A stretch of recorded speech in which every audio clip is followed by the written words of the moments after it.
మాజీ కౌన్సిలర్ వెంకట్ గౌడ్ గారు, అదేవిధంగా మా వీరేష్ గారు, సులోచనక్క గారు, మరి మన నరసింహ్ గారు, మన నాగేందర్ రెడ్డి గారు, బాబు గౌడ్ గారు, అదేవిధంగా మా వెంకటరెడ్డి గారు, మన ఇన్ఛార్జ్ గౌడ్ వేణుగోపాల్ రెడ్డి గారు, అందరూ దాదాపు చాలా మంది ఉన్నారు ఇక్కడ. సాయి గౌడ్ గారు అందరికీ ఈరోజు చేరిన మీ అందరికీ, మా అక్క చెల్లెళ్లకు, మా అన్నదమ్ములకు, ముఖ్యమంత్రి యువకులకు పేరు పేరున ధన్యవాదాలు తెలియజేస్తా ఉన్నా, స్వాగతం తెలియజేస్తా ఉన్నా. నిన్న వివేక్ గారు వచ్చారు, ఇక్కడ మంత్రి గుడిసెల వివేక్ గారు వచ్చారు. గుడిసెల వెంకటస్వామి కొడుకు వివేక్ గారు వచ్చారు. వివేక్ గారికి తూప్రానికి వచ్చినప్పుడు ఏం కనిపించింది? తూప్రాన్లో ఏమైనా చూసిండో లేదో ఆయన తెలియదు. ఆయన వ్యాపారవేత్త, ఆయన పారిశ్రామికవేత్త, కొన్ని లక్షల కోట్లకు ఆధిపతి అయిన వాళ్ళ నాయన కాలంలో ఎక్కడ ఖాళీ భూమి ఉంటే అక్కడ గుడిసెలేసి కబ్జాలు పెట్టి సంపాదించుకున్నటువంటి మిలియనియర్ అయిన కోట్ల ఆస్తిపరుడు. కాంగ్రెస్ పార్టీ మన పార్టీలోనే ఉండే, కాంగ్రెస్లోకి మన దాంట్లోకి వచ్చింది, మన దాంట్లోకి వెళ్ళి కాంగ్రెస్లోకి పోయిండు. మరి ఏదేమైనప్పుడు కూడా నిన్న తూప్రానికి వచ్చింది. తూప్రానికి వచ్చినప్పుడు కేసీఆర్ ఏం చేయలేదని మాట్లాడాడు. కేసీఆర్ ఏం చేసిండో మరి ఆయనకు కంటి వెలుగులో కంటి అద్దాలు ఇచ్చినాం మేము. ఆ అద్దాలు పెట్టుకుంటే తూప్రాన్ మొత్తం చూపిస్తాం. తూప్రాన్లో ఒక మంచి బస్టాండ్ నిర్మాణం చేసినాం. తూప్రాన్లో ఒక మన మంచి హాస్పిటల్ నిర్మాణం చేసినాం. తూప్రాన్లో వై జంక్షన్ నుంచి తూప్రాన్ హైవే వరకు 4 లైన్స్ రోడ్ ఇచ్చి డివైడర్ ఇచ్చినాం. తూప్రాన్లో ఒక మంచి మున్సిపాలిటీ బిల్డింగ్ నిర్మాణం చేసినాం. తూప్రాన్లో ఇంటిగ్రేటెడ్ మార్కెట్ యార్డ్ నిర్మాణం చేసినాం. తూప్రాన్లో గల్లీ గల్లీకి సీసీ రోడ్లు వేసినాం. ఇలా అల్లాపూర్ రోడ్డు నుండి మస్జిద్ వరకు, ఆర్టీసీ బస్టాండ్ వరకు డబుల్ రోడ్ వేసుకున్నాం. అంటే తూప్రాన్ని అన్ని విధాలా అభివృద్ధి చేసినాం. తూప్రాన్లో మంచినీళ్ళు, ఇంటింటికి మంచినీళ్ళు ఇచ్చినాం. మరి కాంగ్రెస్ పార్టీ 70 సంవత్సరాల అధికారంలో ఉంది. ఏం చేసిండు? 70 సంవత్సరాలలో మా అక్కా చెల్లెళ్ళు బిందెలు పట్టుకొని రోడ్ల మీద నీళ్లు మోసుకొని బతికిండ్రు. అదేవిధంగా ఆ రోజు కరెంటు రాక పోయి బయలకడ పండుకున్నారు. ఆ రోజు రోడ్లు లేక కంకర రోడ్ల మీద నడిచినటువంటి రోజు, మట్టి రోడ్ల మీద నడిచినటువంటి రోజు. మరి అవన్నీ కూడా మరి వివేక్ గారికి అనిపించినాయో లేదో, లేకపోతే ఇక్కడ ఉన్నటువంటి బ్రోకర్ కాంగ్రెస్ పార్టీ నాయకులు కొంతమంది ఎక్కడ పడితే అక్కడ అవినీతికి పాల్పడేవాళ్ళు, ప్రజలు తిరస్కరించినటువంటి వ్యక్తులు, ఇక్కడ అధికారం చెలాయించాలని ప్రయత్నం చేసే వ్యక్తులు. మొన్న మున్సిపాలిటీలో ఒక 6 మాసాలు వాళ్ళు పనిచేసి మున్సిపాలిటీలో ఉన్న బిల్డింగ్లన్నిటి కూడా దాదాపు 100% ట్యాక్స్ పెంచినటువంటి వ్యక్తులు. ఇవాళ మళ్ళీ ఆ 6 నెలలనే కొల్లగొట్టినటువంటి వ్యక్తులు ఇవాళ మళ్ళీ అధికారం ఉందని చెప్పి విర్రవీగుతున్నారు. చీరలు 2 సంవత్సరాల కింద చీరలు వంచాలి. ఇప్పటికీ 2 బతుకమ్మ పండుగలు అయిపోయినాయి వాళ్ళ అధికారంలోకి వచ్చి.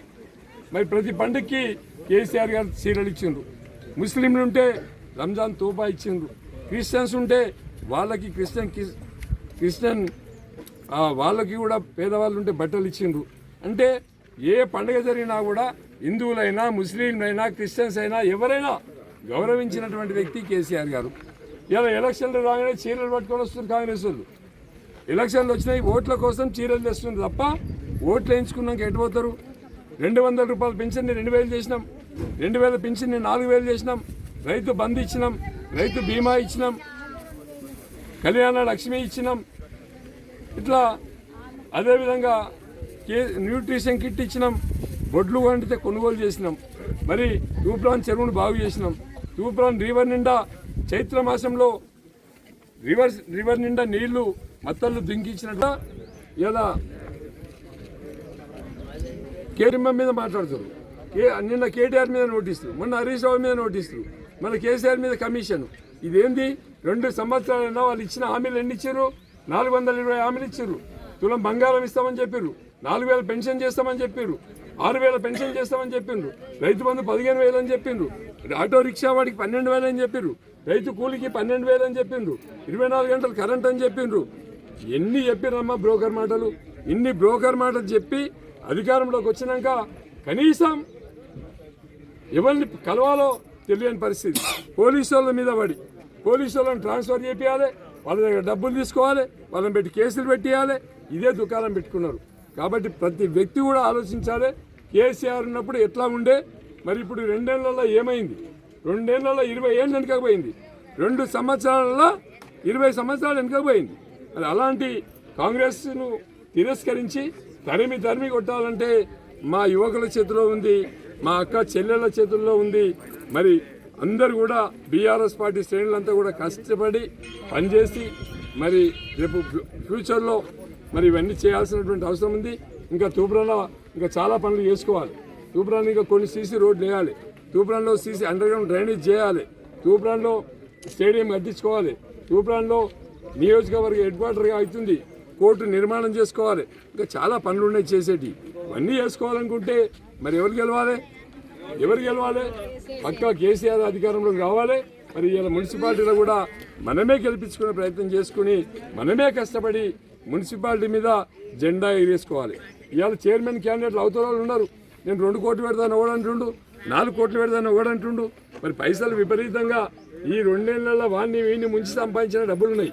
ఆడ ఈడ భూములు కబ్జాలు పెట్టి కొల్లగొట్టినటువంటి డబ్బులున్నాయి. వాళ్ళం వీళ్ళని బెదిరించినటువంటి డబ్బులున్నాయి. వాటిని తీసుకొని ఏదో చేద్దామని ప్రయత్నం జరుగుతూ ఉంది. ఏది జరిగినా కూడా విజ్ఞులైనటువంటి ప్రజలు ఆలోచించి బీఆర్ఎస్ పార్టీకి 6 గుర్తు ఓటేసి భారీ మెజార్టీ ఇవ్వాలని చెప్పి అందరినీ కూడా కోరుకుంటూ ఇప్పుడు చేరినటువంటి యువకులందరూ కూడా మనసు పూర్తిగా స్వాగతం తెలియజేస్తా ఉన్నాం. యువత శక్తి ఏందో చూపించాలి. యువత అంటే ఎట్లుంటుందో చూపించాలి. భవిష్యత్తులో యువతకు ఒక స్టేడియం కావాలనుకుంటే గట్టిగా తూప్రాన్ పార్టీలో ఉన్నటువంటి ప్రతి యువత కదిలి రావాలి, వచ్చి బీఆర్ఎస్ పార్టీని గెలిపించాలని చెప్పి మనస్ఫూర్తిగా కోరుకుంటూ జై తెలంగాణ, జై తెలంగాణ. కేసీఆర్ గారి నాయకత్వం, హరీష్ రావు గారి నాయకత్వం, జై తెలంగాణ, జై తెలంగాణ. ప్రతాపన నాయకత్వం, కేసీఆర్ గారి నాయకత్వం, హరీష్ అన్న గారి నాయకత్వం, జై తెలంగాణ. MFSN ఛానల్కు లైక్ చేయండి, షేర్ చేయండి, సబ్స్క్రైబ్ చేయండి.